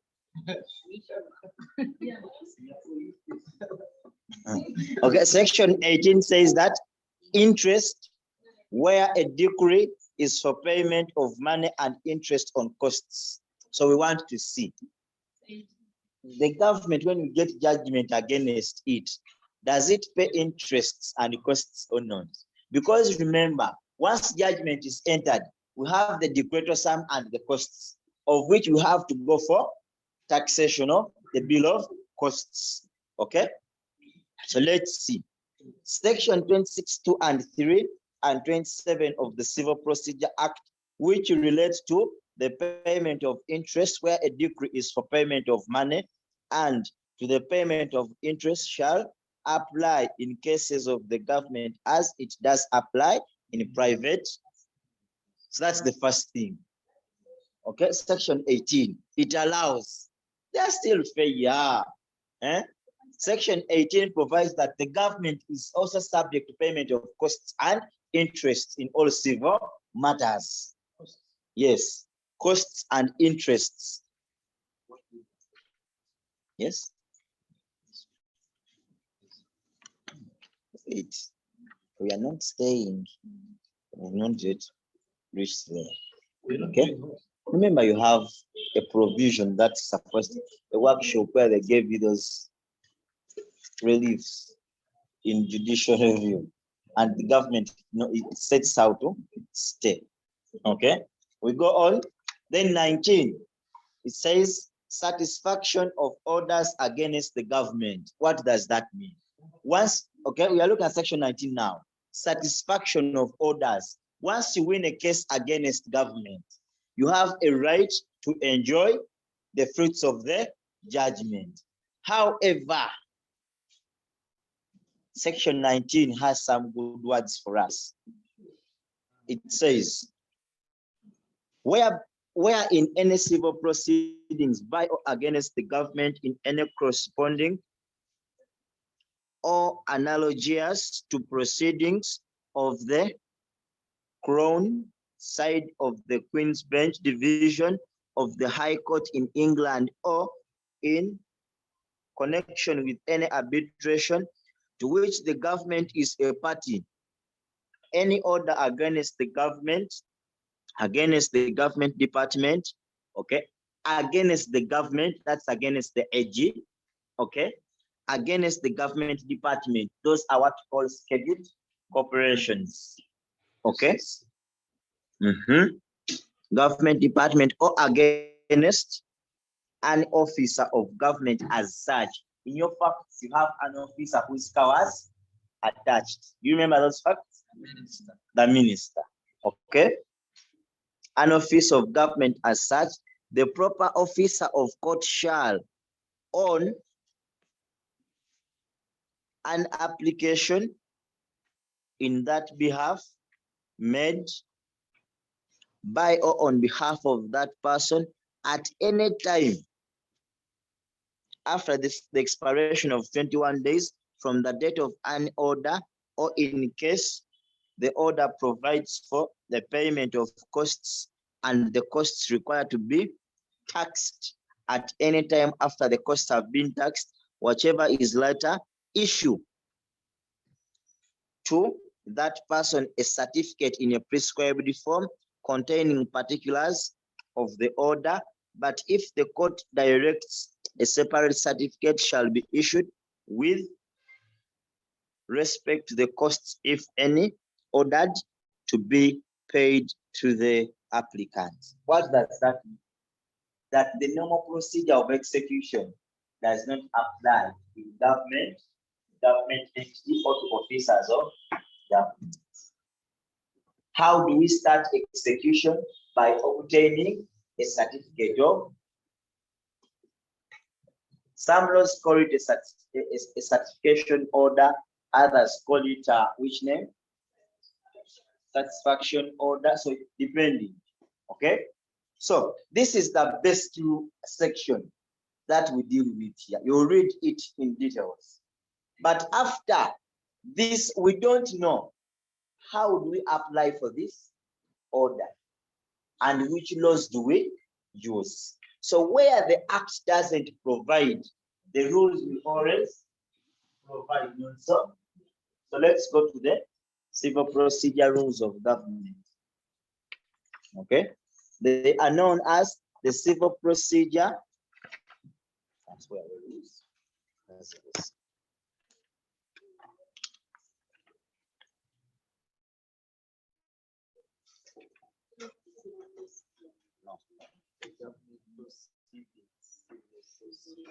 It's called the government proceedings civil procedure rules. Okay, look for it. Okay, so when you look at these rules, they define how civil matters should be dealt with when you are dealing with the government. Okay, okay, they tell you how you should deal with government in civil proceedings. Okay, so now you ask yourself, let's first read 15. Yes, regulation 15. Okay. Okay, let's start with 3. Let's start with regulation 3. It says application of civil procedure rules. Do they apply, or they apply with necessary modifications? Okay. It says subject to the Government Proceedings Act and these rules, the principal rules shall, as so far as may be, apply to all civil proceedings by or against the government, and civil proceedings by or against the government shall, so far as may be, take the same form as civil proceedings between private. Rule 3. Okay, so when you look at rule 3, it says it has this word, so far as it may. That one, it says they apply with necessary modifications. Not all matters we shall apply the civil procedure rules the way they are. So ask yourself, what provisions of the civil procedure rules and the act that doesn't apply? Okay, then we proceed. We are not going to look at 3. Why? We don't deal with, okay, we don't deal with default judgments against government. You'll read those later. Okay, let's go to 15 now. Okay, regulation 15 says certain provisions of the principal rules not to apply. So which rules? Okay, so they're saying that where an order of the kind mentioned in section 19, which order is that? For payment of money, you remember?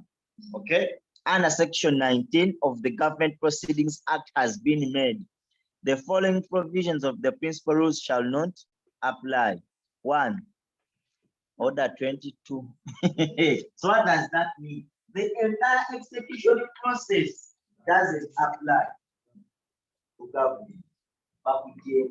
So you want to arrest all officers of government anyhow, because they know these guys default a lot of money.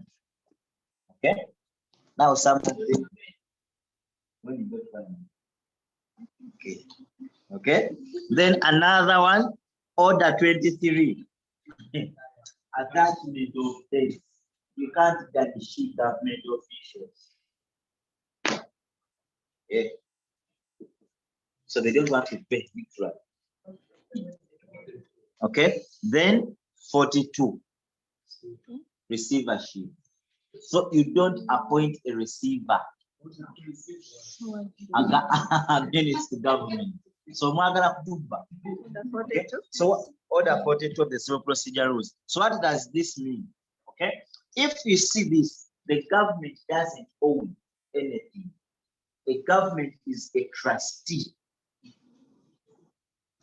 holds property for and on behalf of the citizens of Uganda. So once you garnish our accounts, you're going to make Ugandans look stranded when they don't have money, and you have to be rich. Okay, once you attach our ambulances, we shall fail to go to hospitals. Okay, once you attach cars to our ministers, they will not be able to deliver services within the right time. Once you attach the iron sheet. Okay, that's, I don't know the iron sheet saga. Okay, so now let's read 16 as well. Okay, 16. Okay, regulation 16 says that attachment of money is payable by the government. Okay, no order against debts under order 23, or for the appointment of a receiver under order 42 of the principal rules shall be made or have effect in respect of any money due or accruing or alleged to be due or accruing from government. But if they are anticipating to get money, don't even dare think about that money. It is Satan shouldn't even. Okay, it's very clear. Okay, in case where it is alleged that such an order could have been obtained and would have had effect in respect of such money if it had been due or accruing from the private person, the court may, on application by summons, the judgment creditor, make an order restating the judgment debtor from receiving such money. You get it? When an order is made, Okay, you have facts where an order has already been made. You have to apply by chamber summons, by vizeye marriage, man as government. Okay, the AG can apply and they reverse the entire process. At one, think of yourself. Okay, let's join the government. If you can't win the government, join the government. Okay. No. Okay. Okay. So you see, now ask yourself. We talked about.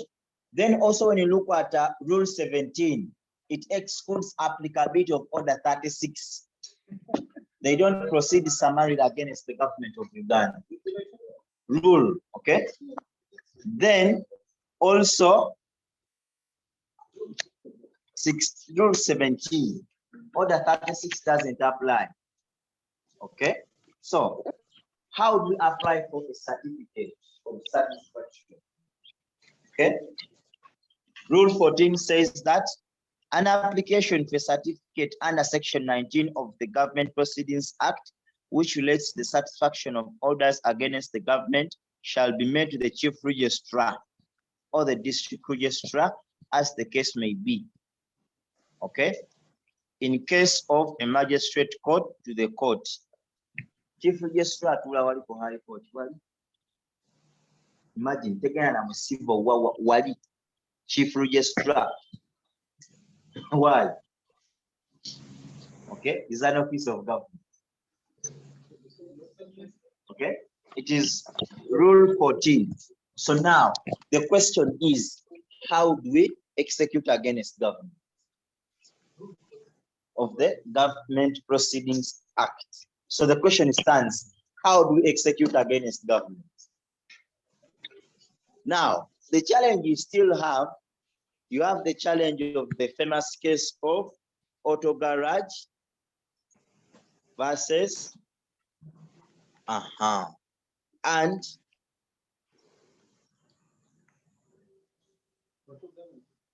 okay, we have two cases that are fighting that position. Decisions were made, those constitutional matters, but ask yourself why the law has not been amended. Okay, when you look at the case of Silver Springs Ugolo versus AG, court held that the provisions of Section 19, okay, that actually these guys were saying that the entire Government Proceedings Act is null and void due to the fact that it is inconsistent to Article 21. It is excluding, okay, inequality. So it should be, but I don't know what happened. Then after that very case, we got another case of Ostrako versus AG, challenging the same thing. But Mona, okay, you want Ugandans to be broke, eh? Okay, so the reason, I don't know why, but since the law is still in place, the law applies. So how do we execute against the government? So the first one is the process, okay, is applying for certificate, okay, of satisfaction to the Chief Registrar. Applying for a certificate of satisfaction to the registrar. Okay, how do they apply? Is it by notes of motion, chamber summons, ordinary letter? Okay, it has a form behind the rules, but on that form you attach the copy of the judgment. Okay, it has a format in the Government Proceedings rules. Okay, so you apply, but on that application you attach a copy of the judgments. Okay, judgment and the decree. Okay, then after applying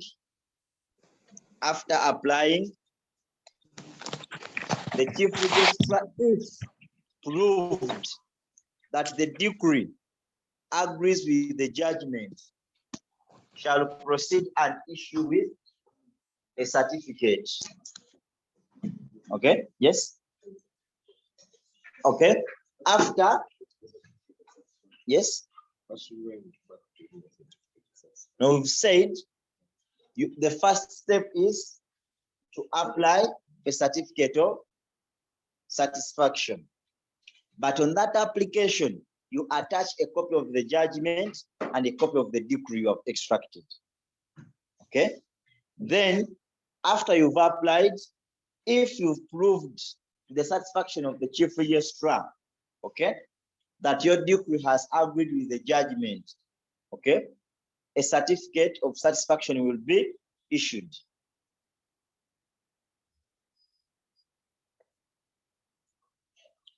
After issuing the said certificate, you serve the AG. Yes, sir.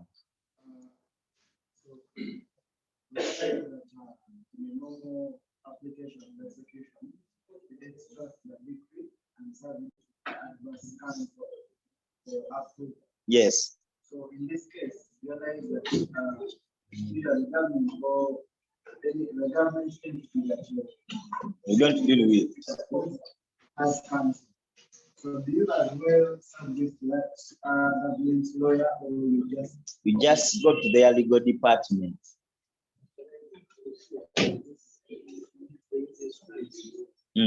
But everything, the certificate that is not granted by that ministry, it's the chief registrar. Okay. So after the chief registrar has issued you with that certificate, you get the certificate and serve it to the AG. Why? The AG represents the entire government in civil matters. Okay. It has a mode behind the government proceedings clause. Okay. So once you serve the AG, it is Form A. Okay. Once you serve the AG, what should the AG do? The AG will transfer that certificate to the Secretary, State, Treasury. The big man. What does he sleep? Huh? I don't know where they sleep. Oh, they get tired thinking about us. Eh? Okay. It is. Okay. So now, once you serve the AG, okay, sends a copy to the Secretary, State, Treasury, and a copy will be copied to the particular ministry. Okay. A particular ministry where the matter is emanating from. Ministry of Roads, what.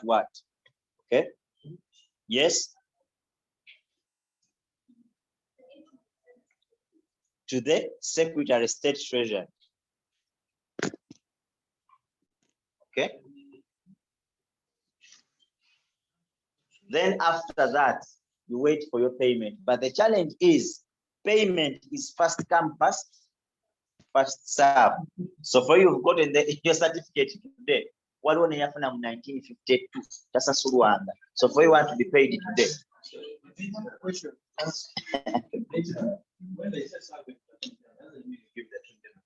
Okay. Okay. So you have to wait, but ask Elias about how they get that money very fast. Remember that?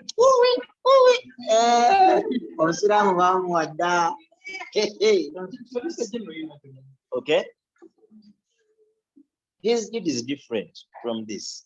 Okay. So now let's assume they have refused to give you money. What will you do?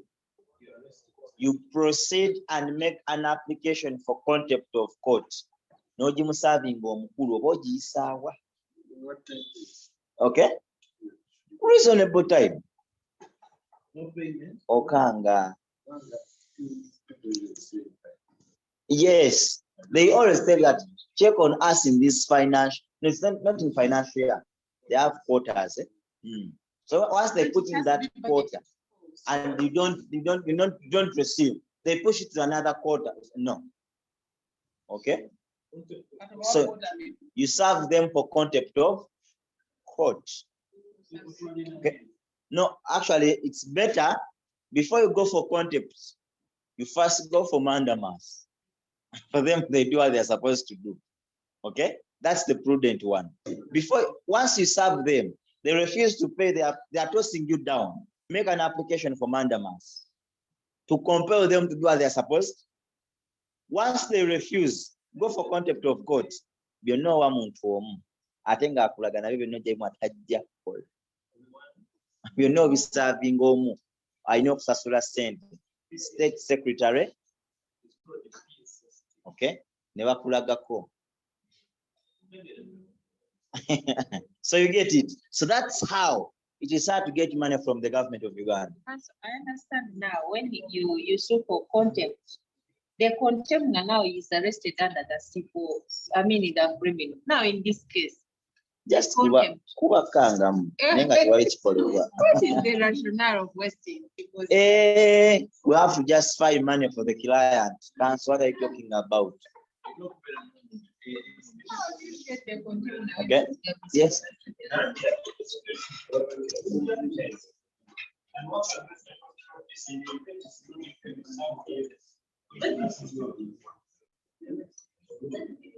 So mark that. Okay. Then council open the act, the Government Proceedings Act. Okay.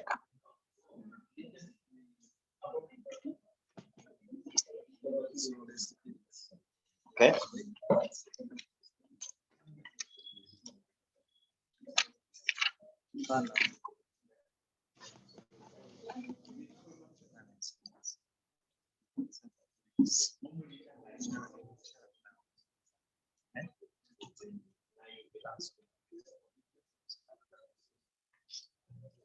Okay, let's read section 16. Let's read section 16 of the Government Proceedings Act as well. It says appeals and stay of execution.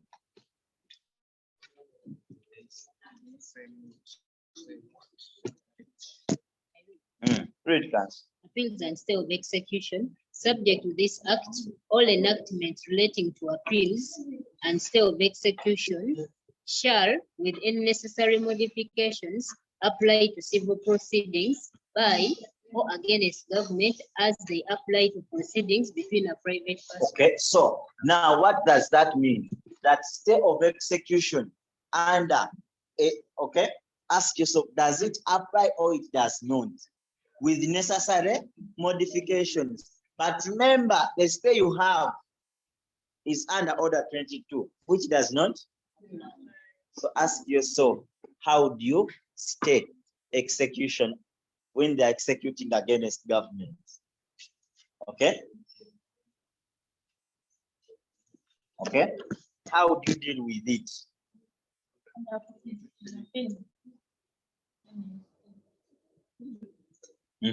What do you do? Yes. What do you do? You have to think very fast like lawyers. Remember now, what you do, you proceed under order 43. You lodge an appeal and proceed under order 43. Remember, you can't proceed under order 22 or 23. It doesn't apply. So you're going to sit there. Okay. So you remember where you have judicial review, those orders. So you make an appeal against that ruling for judicial review. Then you put an application for stay.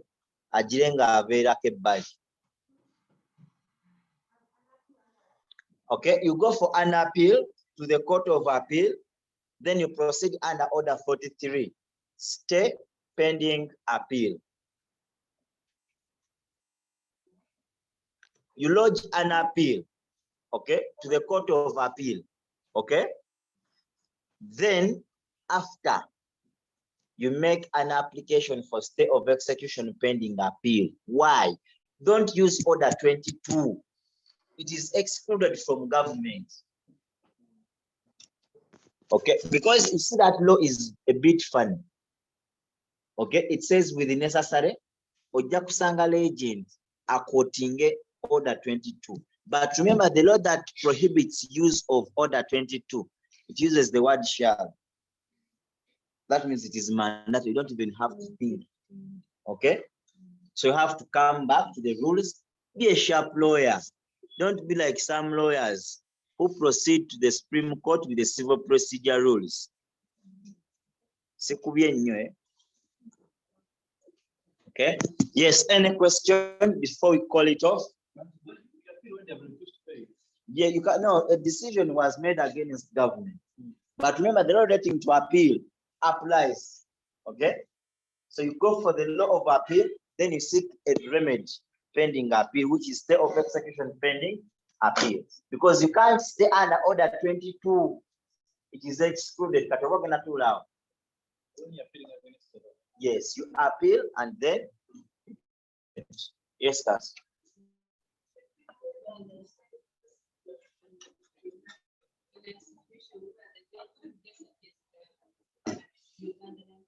My dear, that is execution by government. The judgment data, it is Uganda Land Commission is a government entity council.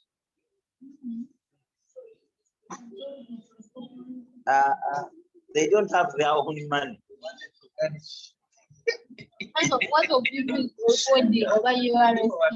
All of those are government institutions, and URSB has no personality.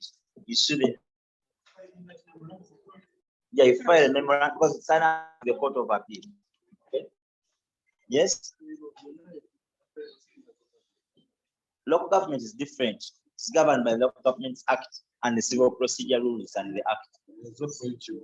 For the local government, you apply the Civil Procedure Rules and the Act the way it is.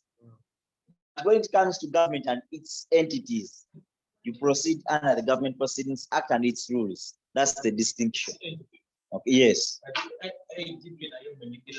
All, because all that is government. Okay? That has been civil. Okay? So tomorrow we are resuming our oral questions. But we have council for the week.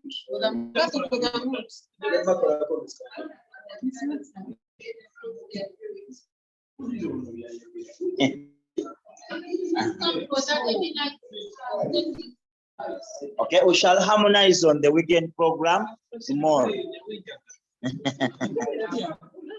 Okay.